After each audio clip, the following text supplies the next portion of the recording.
Subscribe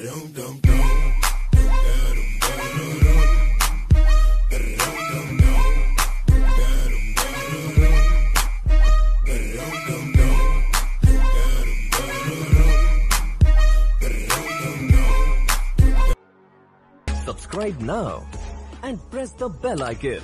Never miss an update. Hello students, welcome to this session. That is the lecture number 2 of respiration of your biology unit number 5.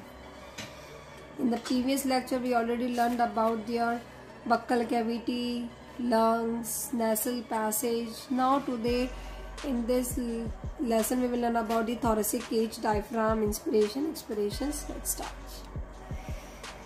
Thoracic cage, it includes anterior side की तरफ जो present होता है वो neck plus clavicle है, and the posterior की side की तरफ है diaphragm, और ventral side की तरफ है sternum plus ribs. dorsal side की तरफ present होता है हमारा vertebral column plus ribs, and the lateral sides में हमारा ribs. इस तरह से हमारा एक पूरा एक cage बन जाता है, एक thoracic cage बन जाता है जिसके अंदर हमें lungs जो है वो present होता है. diaphragm उसके just नीचे present होता है lungs के, and it is a muscular septum होता है present between the abdominal cavity and the thoracic cavity. को separate करने वाला कौन है? diaphragm. Now the diaphragm it's also found in the crocodile. Yes, आपने एनिमल कॉर्डेटा वाले चैप्टर में पढ़ा होगा कि वहाँ पर जो क्रोकोडाइल के अंदर जो है वो डायफ्राम प्रेजेंट होता है. कॉन्ट्रैक्शन होना that is of the diaphragm का वो हेल्प करता है इंस्पिरेशन में. इंस्पिरेशन में सांस लेने में हेल्प करती है जब कॉन्ट्रैक्शन होता है हमारा डायफ्राम का, और जब वो रिलैक्स स्टेट में आ जाता है तो डायफ्राम जो होता है वो डॉम शेप्ड हो जाता है during the inspiration. Very important है कि शेप क्या होती है. It is a dome shape होती है during the inspiration and becomes flat हो जाता है. कॉन्ट्रैक्शंस इंक्रीज करता है thoracic cavity that is in the anterior posterior axis में. तो मेनली डायफ्राम क्या है, इसके कॉन्ट्रैक्शन होने की वजह से इंस्पिरेशन में हेल्प मिलती है. साथ में ये डॉम शेप्ड होता है during the inspiration.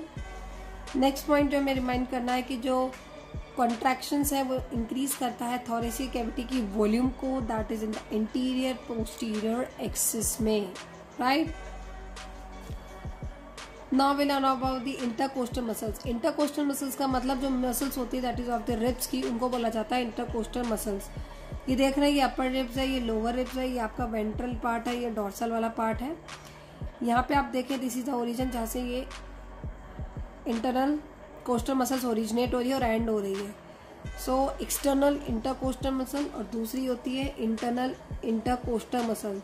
Intercostal muscles जो ICM है वो दो में डिवाइडेड है. दो तरह की मसल्स होती है, एक एक्सटर्नल और एक इंटरनल. एक्सटर्नल जो है वो ओरिजिनेट हो रही है that is from the dorsal side of your upper ribs and connect होती है with the ventral side of your lower ribs.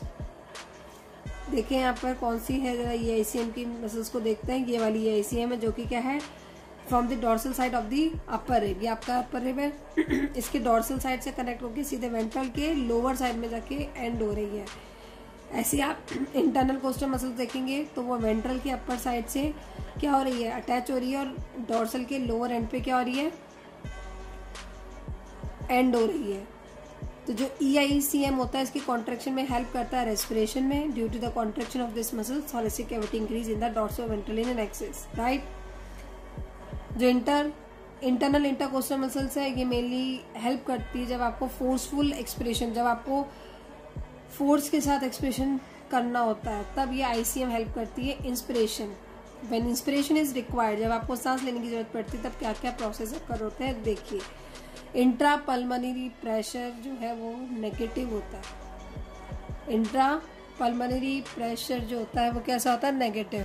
तो जो आपका इंट्रा पल्मोनरी प्रेशर था वो नेगेटिव होता है. इंट्रा पल्मोनरी प्रेशर का मतलब है कि जो आपके लंग्स के अंदर जो प्रेशर होता है उसको हमने नाम दिया है यहाँ पे इंट्रा पल्मोनरी प्रेशर. वो आपके लंग्स के अंदर होगा नेगेटिव, और बाहर जो एटमॉस्फेयर प्रेशर वहाँ पे होगा प्रेशर मोर. तो यहाँ पे क्या है, जो डायफ्राम है और डायफ्राम से जो रिलेटेड में यहाँ पे जो मसल्स वो मेनली हेल्प करती है प्रेशर ग्रेडियंट बनाने में. ये एक्चुअली जो प्रोसेस होता है ना रेस्पिरेशन का, ये मेनली प्रेशर ग्रेडियंट के अक्कर होता है. तो आपके लंग्स के अंदर तो क्या है, प्रेशर कम है, बाहर ज्यादा है, तो क्या होगा, बाहर से जो एयर होगी वो सीधे आपके ड्रॉन इन हो जाएगी, लंग्स के अंदर आ जाएगी, तो उसको बोलेंगे इंस्पिरेशन. इंट्रापल्मोनरी प्रेशर होगा नेगेटिव, लंग्स के अंदर जो प्रेशर होता है वो होता है नेगेटिव, और जो एटमॉस्फेयर का प्रेशर होता है वो मोर होता है. तो इससे क्या होता है, जो एक्सटर्नल इंटरकोस्टल मसल, जो आपके रिब्स की जो मसल्स है वो भी एक्सटर्नल वाली वो कॉन्ट्रैक्ट होगी, और जो phrenic muscle that is related to the diaphragm है, तो डायफ्राम क्या होगा, कॉन्ट्रैक्ट होगा, जिसकी वजह से क्या होगा, डायफ्राम इंस्पिरेशन के दौरान क्या होता है, डायफ्राम फ्लैट हो जाएगा।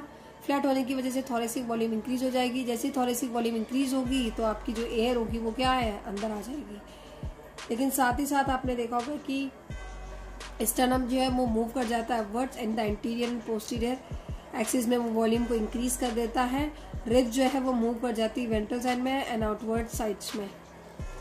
इंस्पिरेशन एक एक्टिव प्रोसेस है, सांस लेने के लिए आपको एनर्जी चाहिए होती है एंड इट टेक्स 2 सेकेंड्स, वो मेनली 2 सेकेंड्स लेती है आपकी इंस्पिरेशन।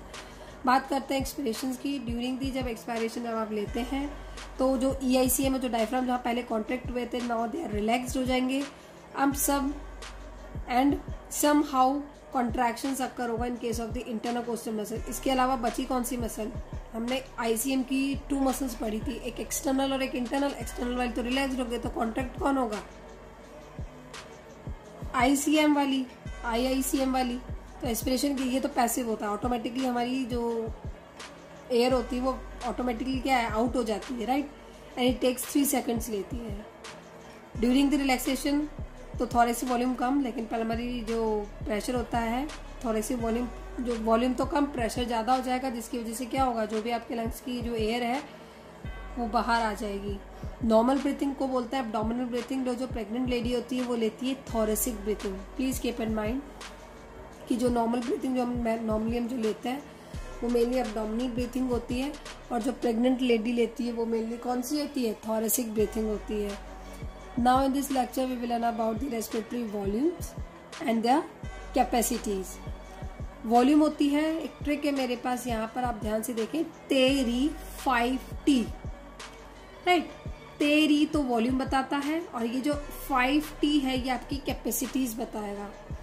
तेरी, T for tidal volume, E for expiratory reserve volume, R for reserve volume and I for inspiration reserve volume, F for functional residual capacity, I for inspiratory capacity, V for vital capacity and T for total lung capacity. First आता है tidal volume which is about 500 ml के करीबन होती है। E for expiratory reserve volume, जो कि respiratory जहां भी वर्ड आ जाए तो आपको थोड़ा सा एक माइंड में वर्ड लेके आना है, फोर्सफुली, ठीक है। ये होती है 1100 ml एंड रिजर्व वॉल्यूम होती है 1200 ml। इंस्पिरेटरी रिजर्व वॉल्यूम होती है 2500 से 3000 ml। ये आपको वॉल्यूम्स और कैपेसिटीज 100% एंड श्योर आपके माइंड में ये याद रहना चाहिए, क्योंकि नीट के पॉइंट ऑफ व्यू से क्वेश्चंस पूछे जाते हैं हर साल। बात करें यहाँ पे F for functional residual capacity which is about 2300 ml, I for inspiratory capacity which is about 3500 ml, V for vital capacity which is about 4600 ml and the total lung capacity which is about 5800 ml। ये तो इसे volumes and capacities आपको याद करने पड़ेंगे, लिख के याद कीजिएगा, याद ना हो लेकिन उसको रिवाइज जरूर कीजिएगा। Tidal volume, the amount of air expired और इंस्पायर्ड करते हो ड्यूरिंग द नॉर्मल ब्रीथिंग। जब आप नॉर्मल ब्रीथिंग लेते हैं तो कितनी अमाउंट ऑफ एयर आपने एक्सपायर्ड करी है और कितनी इंस्पायर्ड करी, this is know during the normal. Word ध्यान रखिएगा NCERT के point of view, is called tidal volume which is about 500 ml। Then expiratory reserve volume, the amount of air expired की गई over the tidal volume by Subscribe now. most and forceful press the expiration। bell तो आपने icon. क्या किया, Never miss an normal air update. तो आपने ली, वो तो ली नॉर्मली, लेकिन उसके अलावा जो आपने फोर्सफुली जो एक्सप्रेशन किया, या मान लो आपने टाइडल वॉल्यूम में मैंने बताया कि अमाउंट ऑफ एयर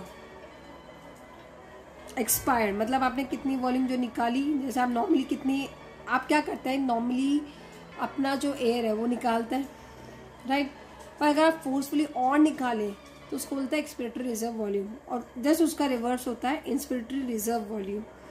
क्या आप फोर्सफुली इंस्पिरेशन कर रहे हैं तो उसको बोलेंगे inspiratory reserve volume which is about 2500 to 3000 ml and residual volume, जब आप नॉर्मली पूरा फोर्सफुल एक्सप्रेशन कर लेते हैं उसके बावजूद भी कुछ एयर आपके लंग्स के अंदर रह जाती है, उसको हम बोलते हैं reserve volume.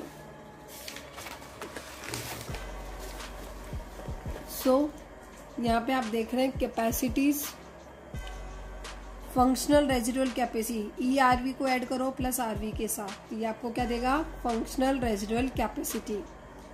Second one is called inspiratory capacity, IRV plus TV, and vital capacity TV plus IRV plus ERV, and the total lung capacity TV plus IRV plus ERV plus RV. इसमें reserve volume add करते क्या बन जाएगा, total lung capacity. Right. तो आज हमने volume और capacities, जो कि बहुत इंपॉर्टेंट है NEET of point of view, वो चीज इंपॉर्टेंट, आज हमने इसको एंड अप किया है. Please revise and right in your copy and revise in a day 2 to 3 times. Thank you.